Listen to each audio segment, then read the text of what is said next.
Is this on? Good morning. I'm Jeff Cook. I'm the chairman for the Tennessee Fish and Wildlife Commission. I'd like to welcome you all to the Commission Day of our two-day meeting. We have a great couple of days here in Chattanooga, and to get things started right, I'll call on Commissioner Woodson to lead us in the invocation. Then Laney Holbert will lead us in the pledge. Bow your heads, please. Heavenly Father, we gather today. We are so deeply grateful for the opportunity to be together to serve this agency and the important mission that we've all pledged to. We ask that you look after the men and women of the agency as they do their incredibly important work. We ask that you look after our families and the families of the agency as they support the work that we all do. I ask that you look after our colleagues, that we would all make thoughtful decisions that are pleasing in your eyes. We ask that you look over the men and women of our armed forces and thank them for their incredible service. Lord, and we thank you for the life of Ron Lawler. He is missed. It's in your son's name I pray. Amen.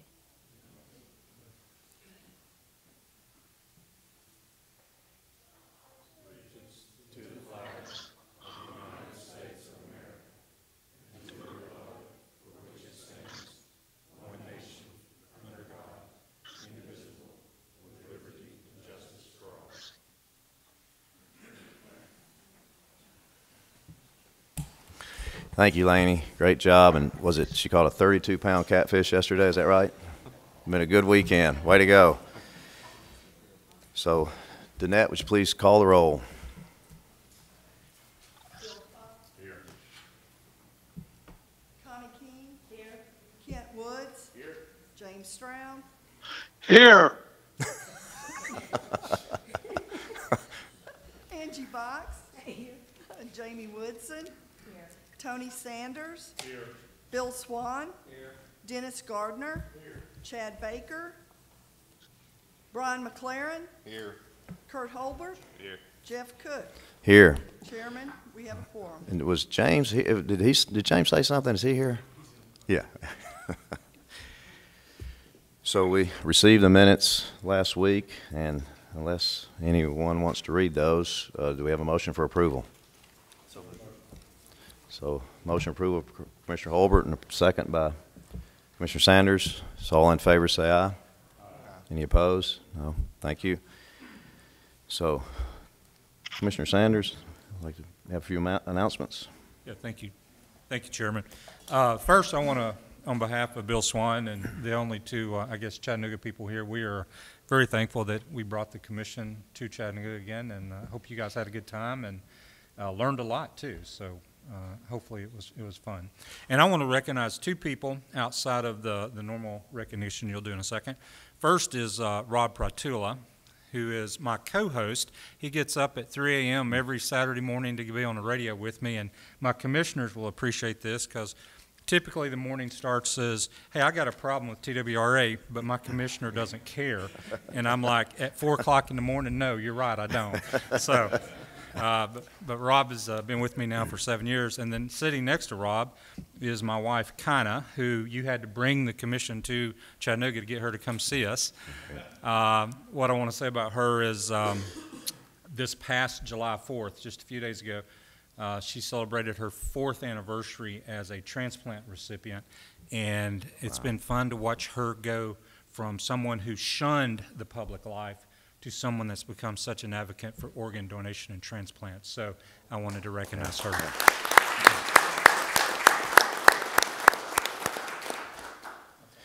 Thank you, Commissioner Sanders, and thank you all for being here. And it has been a great couple of days. The aquarium, we got a great tour of the aquarium as well as the research center. And I have to say, too, the staff here at Weston is just incredible. They're the most accommodating, friendly folks I've ever seen, the hotel staff, so appreciate that as well.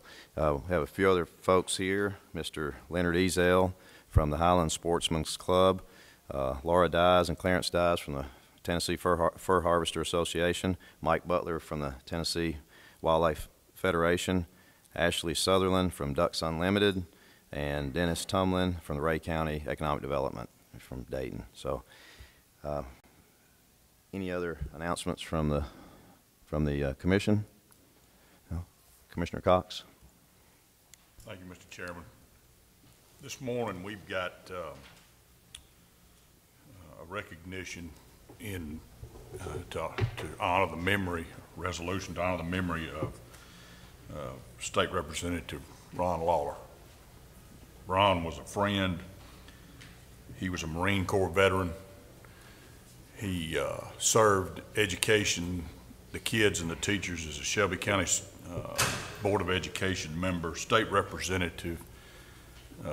He coached or sponsored an SCTP high school team. He was an avid conservationist and outdoorsman, and he was a staunch supporter of the efforts of this agency. And he would call us when we were wrong, but he supported us without reservation. And he died too early, too soon, and this morning we have a resolution, and I move approval of that resolution this morning, Mr. Chairman. Thank you, and agree totally with your sentiment. Thank you for that. I'd like to call on Chris Richardson.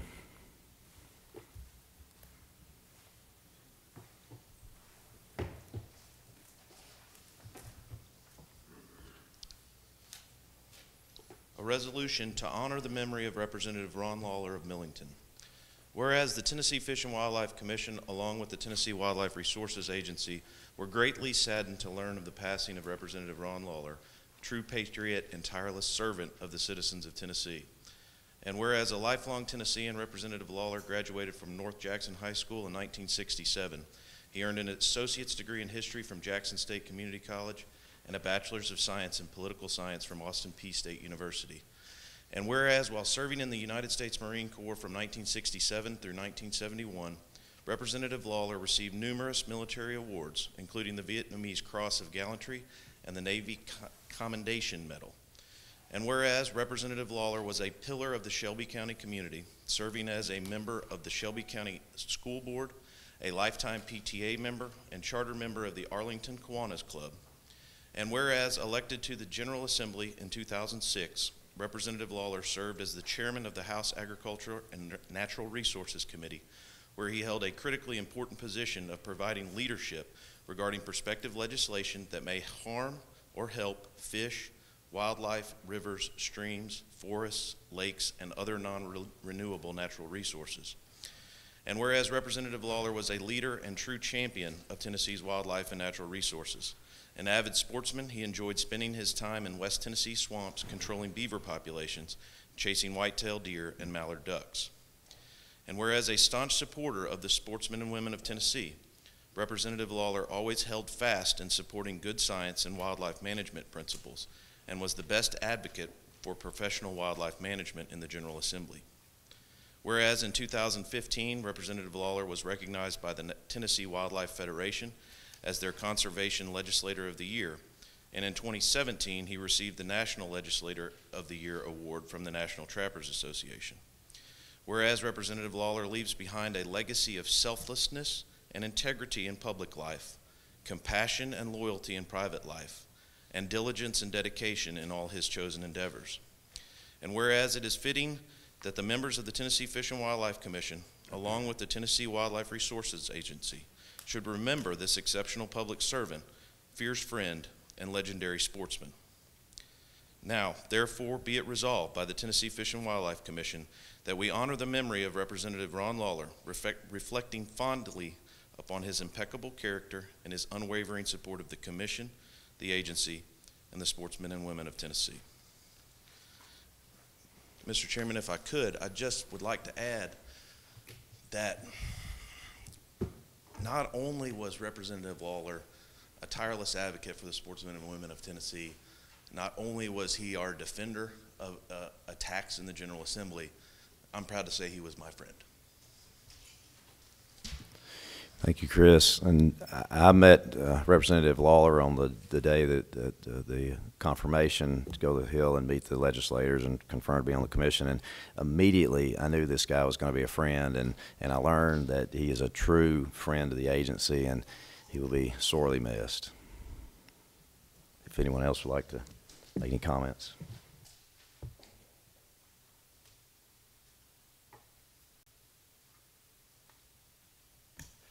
I'll say something, Jeff. You know, I'm the same way. The first time we met him, it didn't take but just a second to figure out what kind of person he was.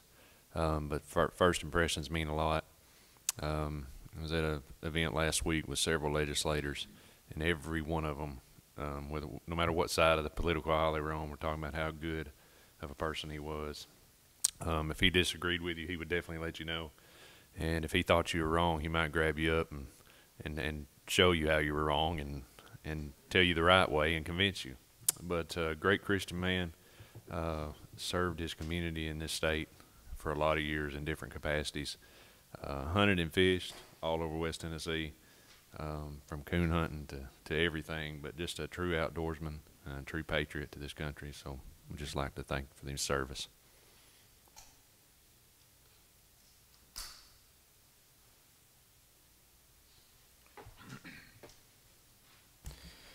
All right, any other announcements from the commission? Director Carter? Okay, I'll turn the meeting over to Chairman Sanders for the Budget Committee meeting.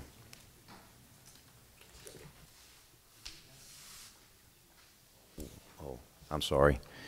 I failed to take the vote. So we have a motion for approval from Commissioner Cox and a second from Commissioner Gardner. So all in favor of passing the resolution honoring Representative Lawler, let him know by saying aye. Aye. Thank you. Commissioner Sanders? Would like to call Joe Benedict up to the podium, please. Thank you, Mr. Chairman, and good morning, Commissioners. What we have for you this morning is a budget expansion for fiscal year 2019 in the amount of $500,000. This is all federal funds that we match by Ducks Unlimited, our partners at Ducks Unlimited. This is for a waterfowl project installing wells at the John Tully Wildlife Management Area and the Eagle Lake Refuge. Mr. Chairman, the Budget Committee met yesterday and approved this for passage. I'll take that in the form of a motion. Do I have a second? Second from Commissioner McLaren. All in favor of the budget expansion, let it be known by saying aye. Aye. Any opposed? Expansion passes. Thank you, Joe. Dave?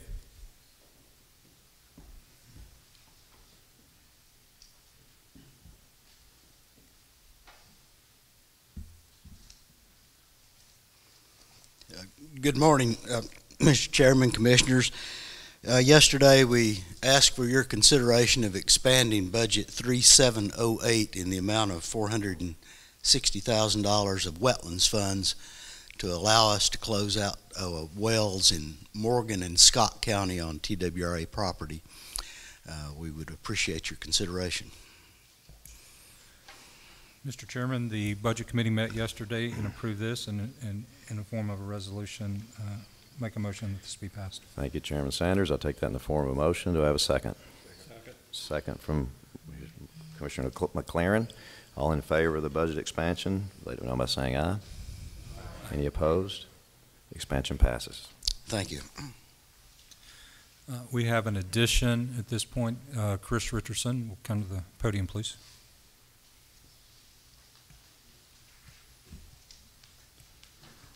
Thank you, Mr. Chairman, members of the Commission. Yesterday, I explained, due to some recent statutory changes to the statute that allows the state treasurer to invest some of our endowment and longer-term investment funds, that statute was changed in 2018, and I presented a resolution to you yesterday that is substantively the same as the resolution that you adopted in 2015, but because of the statutory change, we need to adopt this one again to continue to allow the treasurer to invest those dollars for us, and there will be a little bit more flexibility in what the treasurer can do to invest those dollars with the recent changes to the statute. With that, Mr. Chairman, I'll be happy to answer any questions. Mr. Chairman, the committee met yesterday. The Budget Committee met yesterday and moved this to be submitted in the form of a motion to pass. And I thank you again and take that in the form of a motion. Do I have a second? Second. Second from Commissioner Cox. All in favor for the budget expansion, let me know by saying aye. Aye. Any opposed? No. Passes. Mr. Chairman, may I say something about that? It seems to me that this is something, this discussion of this investment account and how this is affecting or not affecting the operating budget, the way we've got these funds invested, that I'm quite sure the Budget Committee will take this up but it might be helpful if the staff might talk to the Treasurer's office and try to find out, get the information for the Budget Committee about what the expectations of return and the access to that money with this new opportunity to invest the way for what you just got approved. But that might be good information to know whether to make a decision on where we leave this money for the benefit of the operating budget. We can certainly look into that and talk with the treasurer about it, get that information to you.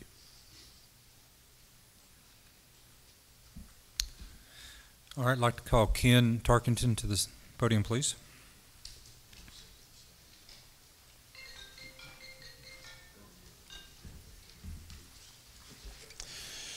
Thank you, Mr. Chairman. This month I have an extended financial report. It's 4 pages rather than 3. The first sheet reports first of all, I'm reporting through the month of May. June, well, actually June won't close from Finance Administration till probably December, but we'll have a preliminary sometime next month. Anyway, the first top of the page, the boating fund through May is approximately 16, almost 17% above the actual amounts this time last year in 17. We've expended 62% of the allotment, the expense allotment through May. In the middle of the page, the wildlife fund is approximately 1% less than what our projections are through May, and the expenditures are almost 69%. Watchable endowment has almost 6.5 million in it, has 3,500 that can be transferred to reimburse the wildlife fund. The lifetime sportsman account has 51,700,000, and as usual, the detail of through 17 what the sportsman license holders might have spent if all of them bought a license through that particular year. The second page at the top, the acquisition fund, the wetlands acquisition fund, has approximately 12 million balance. We've zeroed the maintenance out as we usually do, and the compensation fund has 427,000. The next page identifies the expense on the previous page in the compensation fund, which is the in lieu of tax. We paid the in lieu of tax as certified by the Comptroller's Office and Department of General Services in May. And it totals 443,202, and those particular counties and the assessments for those counties are listed on page 3. The last page is the investment account through May, and it had a 0.3% increase for that particular month, and again that is a paper increase, just as the increase or decrease the month before was a paper decrease. Until you sell it, you don't either gain or lose funds. But since the inception, we've gained 1.36%, as detailed at the bottom left of the page. Any questions or comments?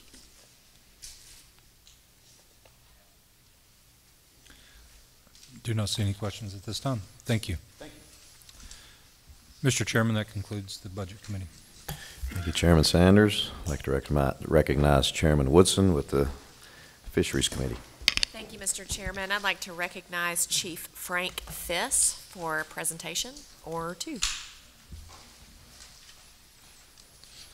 Thank you, Madam Chairman, Commissioners. We got good news today. Usually I come in here talking about carp or some other problem. We've got a couple pretty pretty nice presentations about good things that are happening in Tennessee. One of them is we had a new state record black crappie caught recently. I want to just tell you a little bit about that. Mr. Lionel Ferguson caught that fish on May 15th in a private pond. This fish is 5 pounds, 7.68 ounces, and that's about a pound.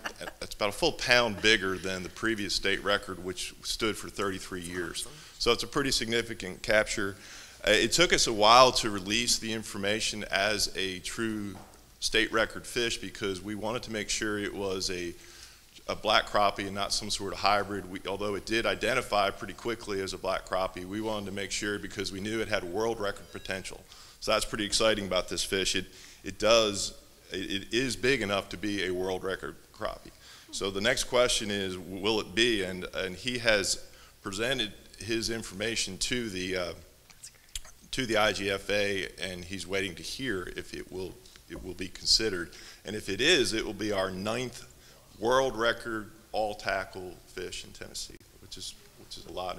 I couldn't name them all. I had to find there's quite a few prominent fish there too: smallmouth bass, walleye, and black crappie. Those are popular game fish to lay claim to. So it's pretty exciting. Lionel Ferguson couldn't be here today. He may come to the Knoxville meeting, which would be closer to home, and by then maybe he'll have good news of a world record status for that fish. That's cool. That was in Old Hickory Lake many, many years ago. Yeah. That's great. I'm sorry? We have several of the big smallmouth, that's true, yeah.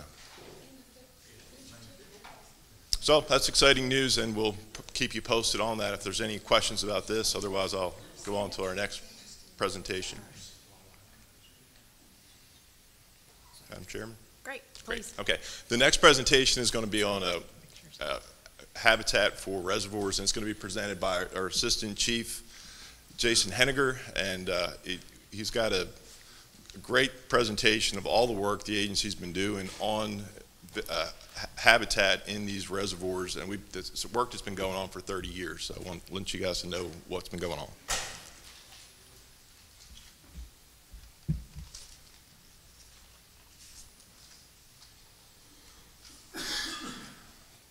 Thank you, Madam Chairman and Commission, for allowing me to come today and give an update on a reservoir habitat program. And first of all, I want to thank all the regional staff that actually work on this program year after year and do a lot of the work in some inclement weather during the winter and the hot summer months.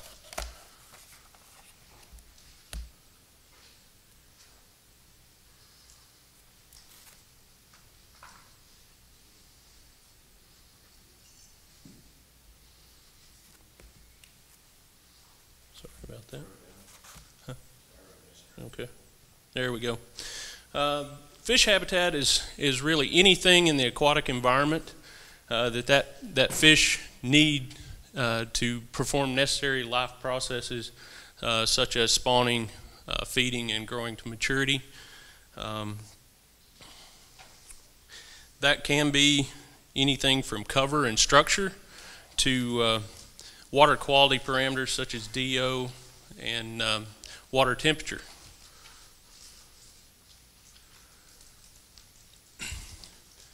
Most aquatic habitats are broken into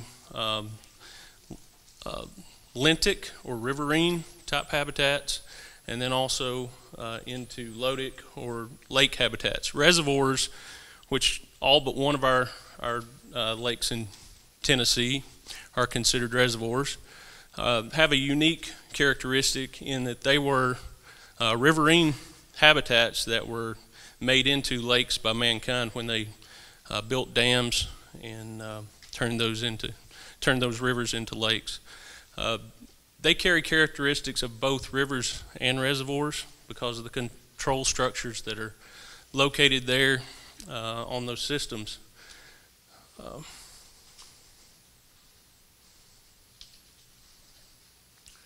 These are just a few of the challenges that our reservoirs have when it comes to maintaining and enhancing habitat, fish habitat.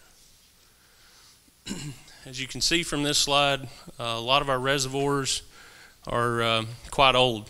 They range anywhere from 39 years since impoundment to over 102 years since impoundment. This also adds a huge problem with managing fish habitat in that usually when these impoundments were, when they initially was impounded, you had a new lake effect that took place, and it was a surge in production due to a lot of the flooded new habitat. Over time, a lot of that habitat has decomposed and left the banks of our reservoirs pretty barren.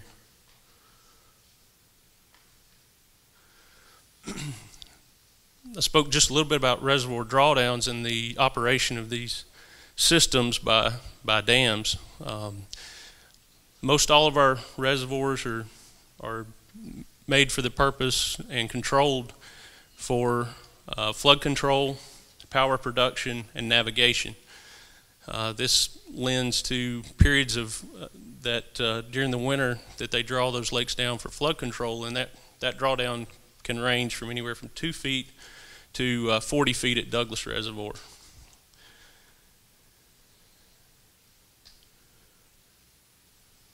This is a drawdown at Boone Reservoir due to some maintenance on the dam there.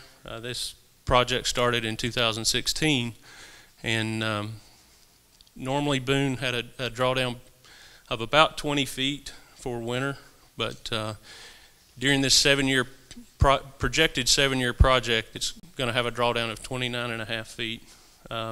These drawdowns lend to exposure of the shoreline, and increased sedimentation can occur from that. You can see here the gullies and ruts on a normal shoreline that during heavy rains that sedimentation comes off of those shorelines. Production also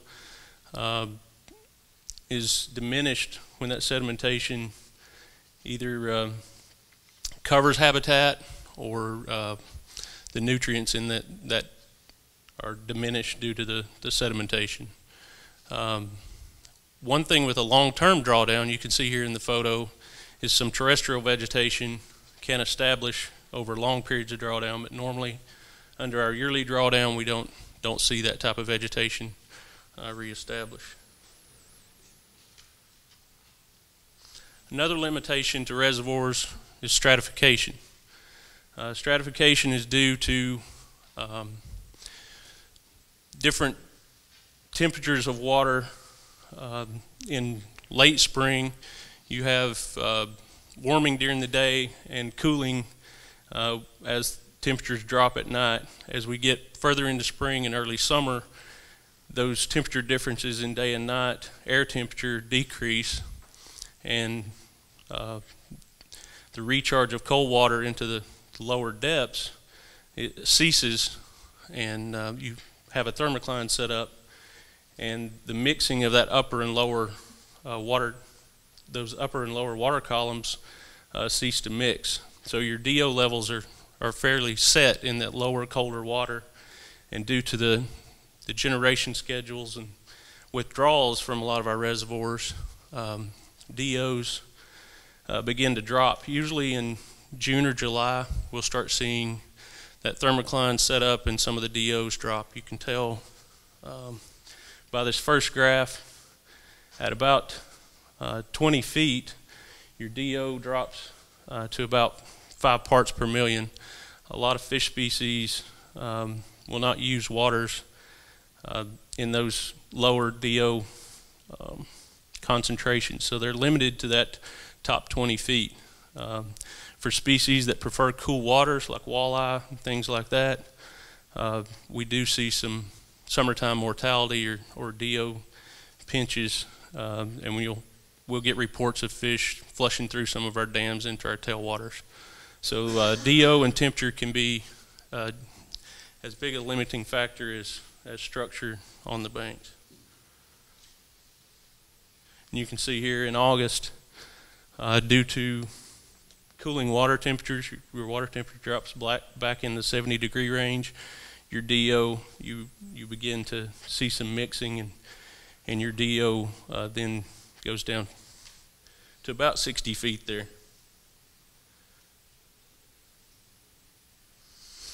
So due to a lot of these complex management challenges and the many reservoirs across the U.S., there's been a lot of research, and due to the aging and the loss of habitat, there's been a lot of businesses and a lot of thought put into habitat structures, and many businesses started in the artificial structure realm. Most of this research is covering the use of different types of structures by fish species and which structure is best.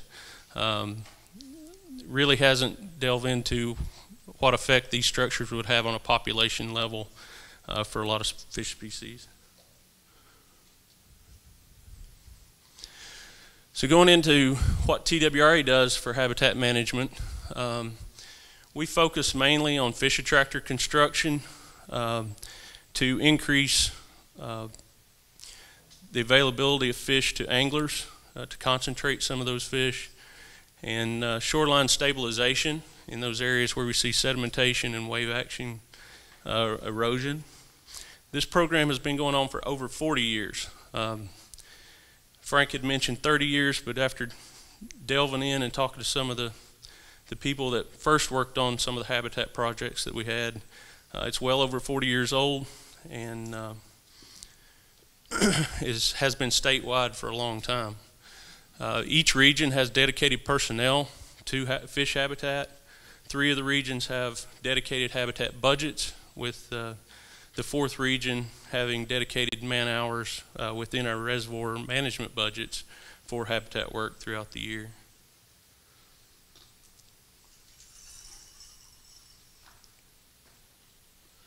So we began long ago, 40 years ago, with brush piles. These have traditionally been cedar trees or Christmas trees that have been gathered up during the winter. And originally they were weighted with concrete blocks and concrete, poured concrete. And a lot of those would not stay upright. And some of the early reports were that they were great sediment traps, but they did very little for fish habitat. So they did a lot of work to improve the brush piles over time, and started using stake beds for a lot of the shallow water habitat that we were losing. And this serves as a vertical structure for small fish and mainly crappie and bass to get in and use maybe a spawning cover or protection from other predators when they're small. This still makes up a majority of our habitat projects today on most reservoirs across the state.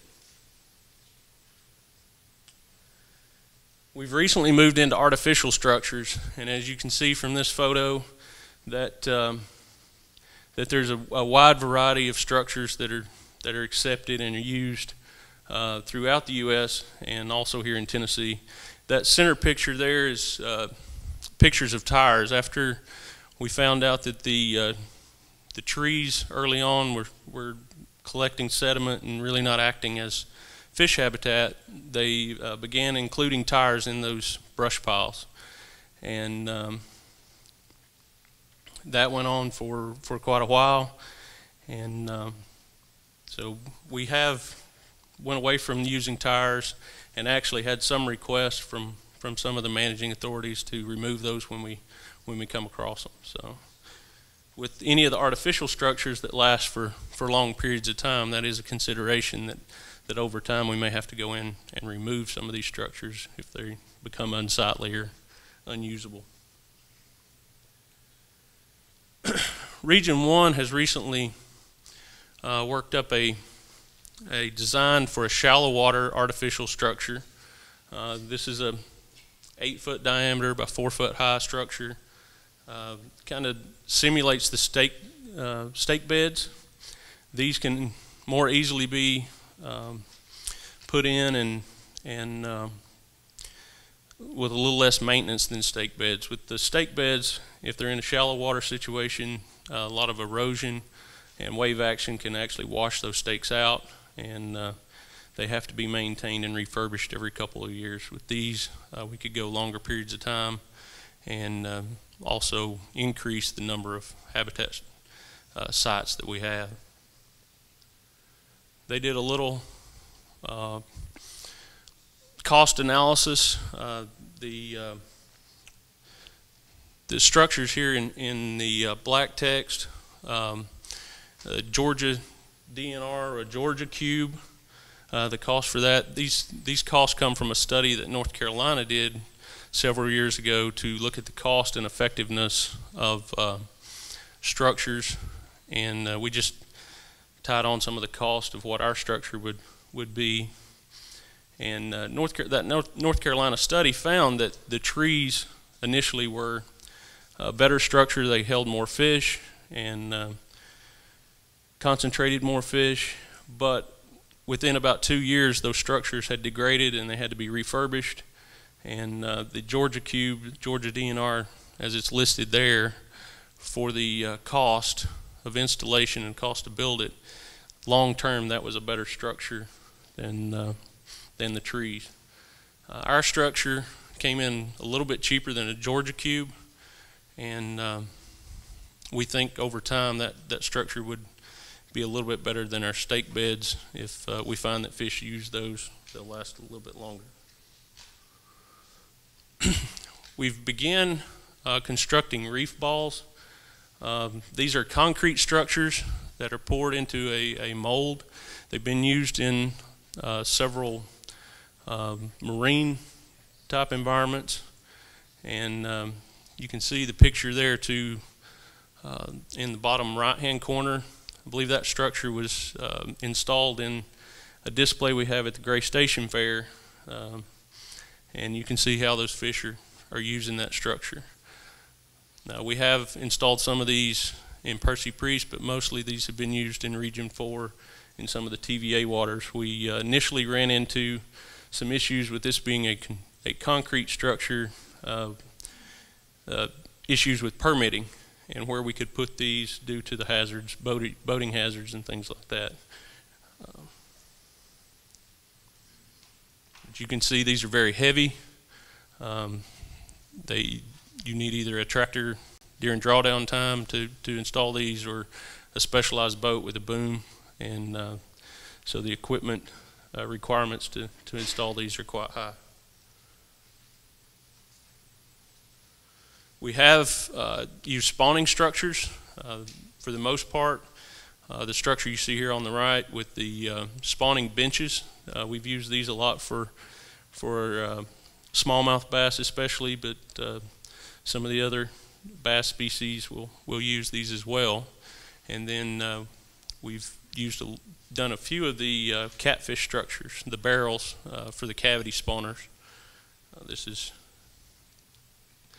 the spawning benches is essentially kind of a routine part of our habitat work each year, and we refurbish and reinstall a lot of these. With all the structures that we've been putting out and the questions of which structures work better, we've kind of looked into mapping some of our structures with side scan sonar. Some of the staff in Region 2 are currently working on developing and perfecting some of this habitat mapping so that we can get these maps out to some of our anglers and make that even easier than just posting GPS points and things like that. So,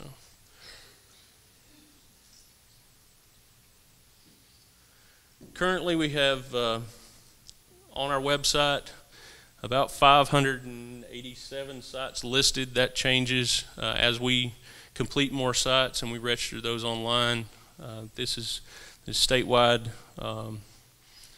After I produced this map, I noticed that we really didn't have a whole lot of structures in Watts Bar, and we do actually have a lot of structures in Watts Bar. Those reservoirs are on a rotation, and as we go back and get GPS points from some of the structures we've had there for years, and then also new ones that we install, we'll add these to our website. And anglers can go to that website and get the exact GPS coordinates. Most of these are sites. These are not structures, so each one of these 587 sites are composed of anywhere from 10 to 50 structures of varying types, and we continue to build on those sites and increase the size of them. This is an actual view of the online mapping where anglers can go and download the GPS coordinates and look at the habitat structures in their lake. I've got a short video here that will kind of highlight what the Region 2 staff has been doing on Old Hickory Lake. Okay. Whoa. A lot of times what we'll do is we'll look on a map and identify areas that we want to add more fish attractors. Like this lower end of the lake didn't have very many fish attractors, so we wanted to put more down here in the dam area at Old Hickory. We started putting these out in November of 2014. We used to use a lot of Christmas trees and cedar trees. We had the donations of the Christmas trees from Home Depot for 3 or 4 years. Previous to that, we'd actually have to go on site and cut cedar trees, and it just got to be labor intensive. So we tried to come up with something that we could make at the shop during downtimes. We could pre-make these and then take them to the lake when we, are able to do 2 or 3 sites at a time. We're putting about 15 of these fish attractors at each buoyed site right now. And in years to come, we're going to go back and add 5, 10 more and make these areas even larger. So the original sites were established in 1981. We've just been going back to them and adding to them every other year, every 3rd year with the trees. So a lot of these original sites are the ones that we're still rebrushing, but we're switching to the plastic. We used to use the Christmas trees, like I said, but they're hard to fish around. They deteriorate after a few years. So with the concrete and the plastic, they should be there for several years, and we won't have to go back and rebrush them every 2 or 3 years. Putting fish attractors in the lake doesn't necessarily create more fish, but it actually will concentrate the fish where fishermen can find them. Now, what we're trying to do is put them at a water depth, for one thing, that will attract fish, and usually fish like crappie or bass. They generally orient towards structure, so we're targeting those species in general, so fishermen can find them essentially. And we use a 3 and a 4-inch pipe. We put one of each in each hole, and then we mix saccrete and put that in around the pipes to hold them in place so they won't come out. It's like anything you put in a lake. After a period of time, algae is going to collect on it, and it's going to bring in small invertebrates, and then the smaller fish come in, and the bigger fish come in to feed on the smaller fish, and it's good, nursery cover or ambush cover for predators, or, good cover for the small fish, forage fish too. So it's just a collecting point for fish. Whenever they impounded like all these lakes, they had lots of structure in them, but now most of them are 40, 50 years old. All that original structure is gone. So now what we're putting in is structure to attract those fish again. So most of the lakes had natural structure when they flooded them, but it's rotted and gone by now. We've got 16 buoyed sites on Percy Priest. We have 20 sites on Old Hickory. As of this year, we've added 10 new sites on Old Hickory, so we have 30 buoyed sites on Old Hickory as of today. Now what we're doing is we're taking GPS coordinates on all of our fish attractors, and they're going to be on our website online, where fishermen can take their smartphone and look at the lake they're fishing and actually find the fish attractors on that reservoir. And there'll be data on there as far as water depth, the type of fish attractor, and just general information like that that they're able to access.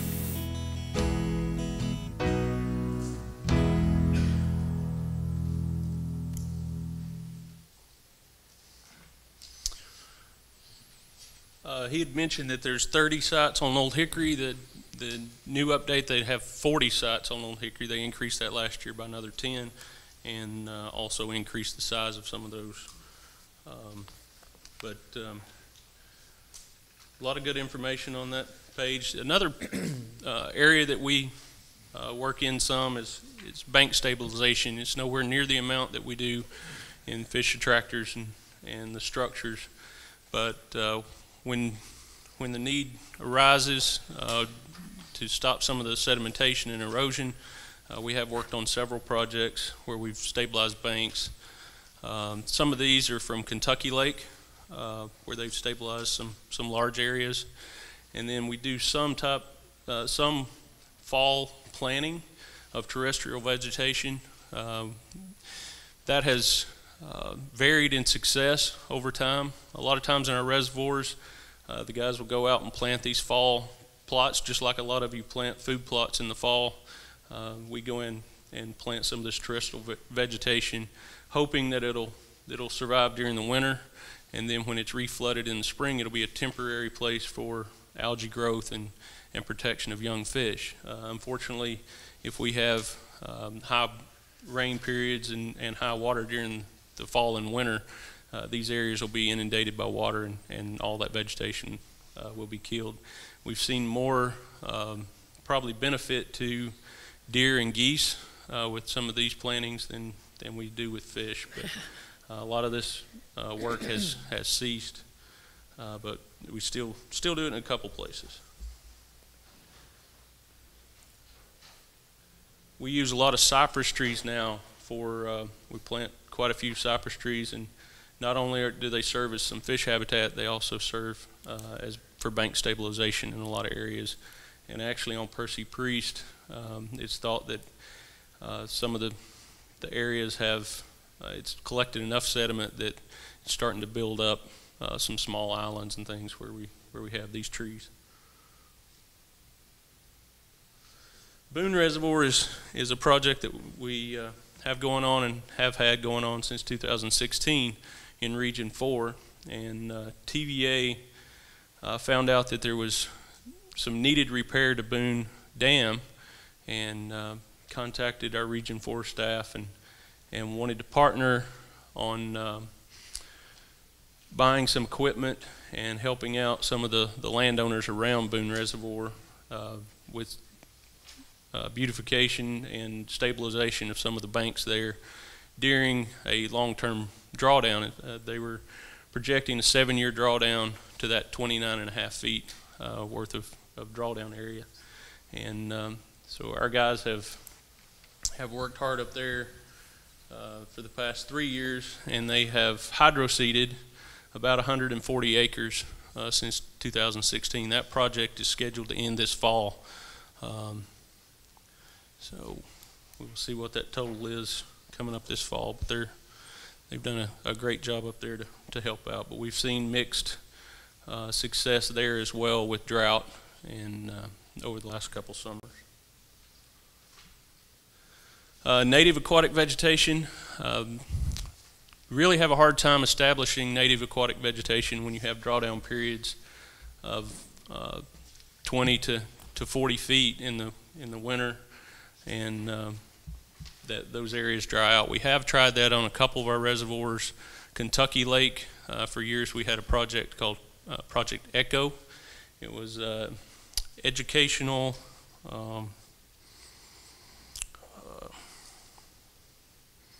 it partnered with several high schools to get students and teachers out and partner those with conservation professionals, and these are some of the cages that we had to install to start some of that aquatic vegetation.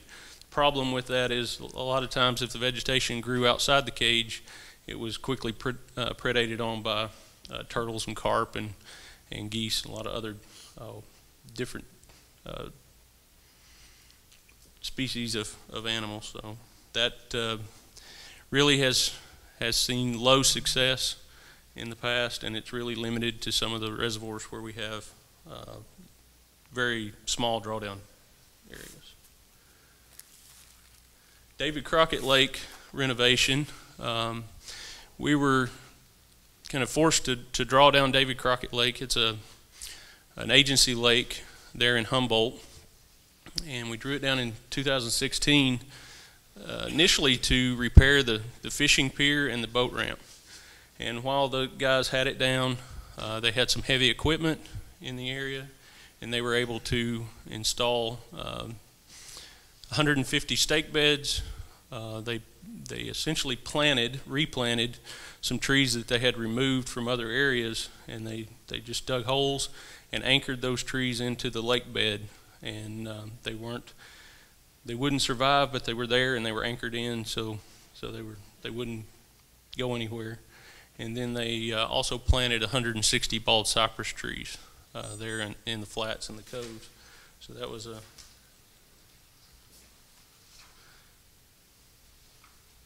This is just some pictures of the work that they were doing there and the type of work they were able to do with the heavy equipment in that type setup.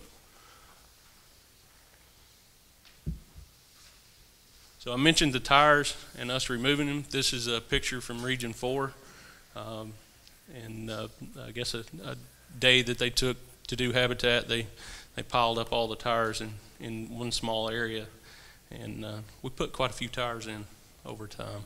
But with that, I'll take any questions.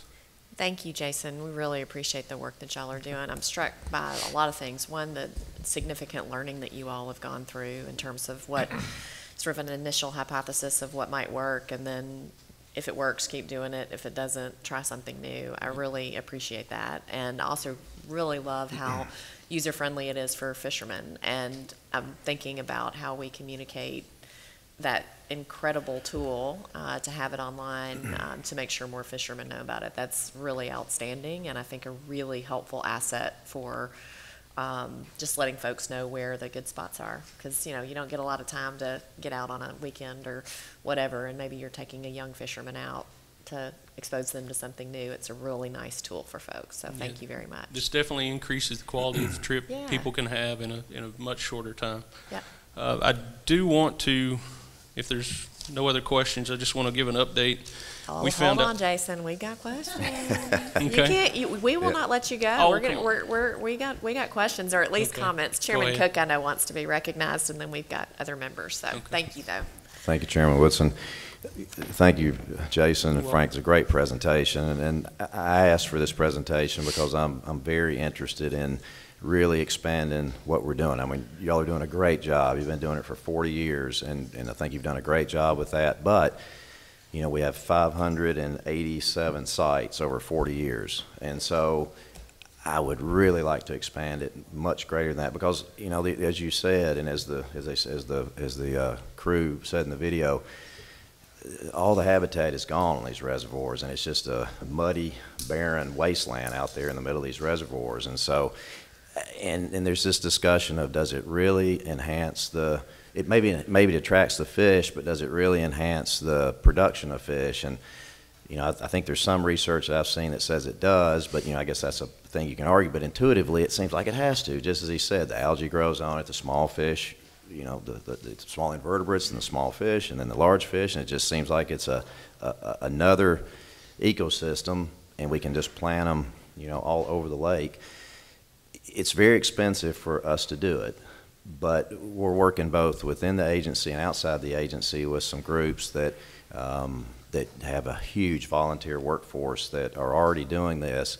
And something really exciting, as of yesterday, a person I'm working with received a $5,000 grant from another source, and it's going to be exciting to see what they can do with that. And I think that could be our template to say, okay, let's see, this is what we can do for $5,000 with our volunteer workforce, and what can we do with more? And maybe, hopefully, we can plant many, many more than, 587 sites. And so I'm excited about that, and I appreciate the presentation. I really look forward to continue to discuss this and maybe move forward with much more habitat. Great. Commissioner Cox. Jason, thank you. That's just another example of the great work that you guys do. I was glad you included Humboldt Lake on the end. I've got a question. The focus, rightfully so, is probably for the reservoirs, but what about the family fishing lakes, the 8, 10, 12, whatever we've got that are, some of them are 60 and 70 years old? Is there any discussion or plans or potential budgeting? And in my area, I'm primarily thinking about Herb Parsons, that the water control structures is broken, and as you know, water control and lowering the water to do habitat work and structure work and adding all this cover and that kind of thing. And I'm not trying to put you on the spot, but is that or could that be a consideration that we need to spend a little money maintaining our smaller family fishing lakes too? I think it is now. We do. I didn't mention it in this presentation, but we do some work on some of our agency fishing lakes, and then also a lot of bank fishing areas where we have piers and things. There was a picture in there that we've started really making big complexes of this habitat around our fishing piers and things like that. So I think with as we move forward with some of these artificial structures, I think it will spill over to a lot of our agency fishing lakes and things like that. It's a little easier to do these type structures than the old trees and things that took a lot of manpower and a lot of time during those winter drawdowns. So, well, we've got, if you remember, the crappie production and growth at Herb Parsons is terrible, and I've been talking to Tim Broadbent and some of them about, and they looked into the structure down there to control the water is broken, but it's gotten, the fertility of that lake is gone down. Bass are doing okay. I guess they're eating the crappie, but the crappie won't grow. So it needs to be drawn down, do some bottom structure work, maybe some cover or whatever. But I just wondered if that might, if you could maybe focus a little priority on those because they are heavily used just like the reservoirs are. Yeah. Thank you. Great. Any other questions? Yes, ma'am. Commissioner King, and then Commissioner Gardner. Get it on. Well, I just want to say I'm very much in favor of what you said, Chairman Cook, about the structure. I mean, many years ago, I started working at a resort where my husband, as a young man, was a guide, fishing guide, and I helped book all the guides. And so now when we go back on those same waters, it's like they'll say, well, there was stumps here, and there was this here, and look, it's just nothing now. So I'm very much supportive of that we do all we can to keep adding more habitat to these reservoirs. Thank you. Commissioner Gardner. Thank you, Chairman. Appreciate the presentation. I'd like to follow what Commissioner Cox is saying, and these smaller lakes and stuff, that's where our fishermen for the reservoirs get started at, but really what I wanted to ask was from a personal perspective, I like to build my own fish mats, and I noticed y'all have done trial and error on that. I wonder, do y'all post anything for the average fisherman that helps guide them so they don't make mistakes that y'all have already learned from? So that when I'm building my own stuff, maybe I do a more effective fish mat that when other people stumble across it and market, it's there for them too. These fishermen, they want their secret spots. And the only way to do that is for y'all not to do it and them to do it themselves. And if they can be more effective about it and I can be more effective about how I build mine, then we all benefit in the end. We currently don't have anything on our website or anywhere that suggests what structures to use or what structures not to use. But in preparing this presentation, I ran across a lot of the permitting and where you need to go to get permits for the Corps reservoirs and TVA reservoirs. TVA actually has a protocol that they lay out that you have to plan those you're supposed to plan those structures and contact the water development offices in order to put those in. So we could add some of that information to our website for sure. I think that's a great idea if you had kind of and maybe work with your PR team on sort of like, here are 3 recommendations on designs that we found to be the most effective and last the longest, and here are the things you've got to do to make sure that you're not going to get yourself in trouble. Okay. I mean, even if it's just like a one pager, one bit of information with 3 design recommendations, and the video actually, that looks like something even I can make. I mean, that is a very simple design, and if that's something that you all find effective, I think that there are a lot of sportsmen that would love the opportunity to make sure they're kind of on track. It'd be cool. Yeah, and I do Great have idea. one other question. You know, typically the stake beds are kind of straight up. The ones that are like the Region 1, I'd like to know more about that structure first of all, but they bend over, you know, some of the plastics are more flexible, and so you don't get the straight vertical. And I wonder if, are one more effective than the other? Is there any research or data that shows, I mean, it seems like fishing around it, the straight up structure would be easier to navigate a hook through versus the bent over ones. I don't know. Do you have any data on that? I don't currently have any data on it, but in talking to anglers and talking to people that build their own structures, they prefer structures with more complex angles, more angles. It just allows that fish to move around in the structure and I guess feel a little more safe, and they're a more dense structure, of course, but it causes some issues with fishing. What we're trying to do is make it as easy as we can, so a lot of our structures don't have that complexity to it. It's more, we're looking at easy fishing opportunity, but I have talked to some anglers, and the more complex they can make it, the better they like them. So thank you very much. I appreciate it. Great. Commissioner Holbert. Thank you. I just want to echo what Commissioner King said and just show my support mainly, Mr. Chairman, for what you're wanting to do, and try to get more of these put out, especially living there on the Tennessee River. I definitely see the need for it in my area, in the lake systems of the river. But Frank and Jason, hats off to you guys. You guys have done an excellent job on lots of issues. You got the CWD of fish, the Asian carp to fight, along with trying to improve habitat for all the other fish. But Frank, you've done an excellent job. I mean, once we got Bobby out of the way, you really took off. And Chairman Cook. Thank you for the support, Commissioner Holbert and Commissioner King. Just one other thing, you know, Chairman Woodson mentioned, you know, we know what works and what doesn't work, and the native vegetation just doesn't seem to work. As you said, it's just so difficult, especially on the drawdowns, and then using the cedar trees and the natural cover, it just eventually erodes away or rots away as well. So that's the beauty of this stuff, is that it's going to be there for a long, long time. Anything you plant there, who knows? I mean, some of this PVC stuff in all decades it should be there. The other thing is, you know, we're very accustomed to being the best wildlife resource agency in the country, and we lead in many different places. Georgia's got a leg up on us on this one. They're way ahead of us in this, so I think we need to regain our #1 position in this as well. So thank you for the support. Thank you. Great. Any other questions? With that, yes, sir, Director Carter, and then we'll get back to Jason. Thank you, Madam Chairman. Not to be a wet blanket, though, I just want to reiterate what Jason said. If people are watching the video here this morning and thinking about putting in their own structures, there's not only a protocol but a requirement from both the Corps of Engineers and the TVA before you put those in, so they don't become navigation hazards and those kind of things.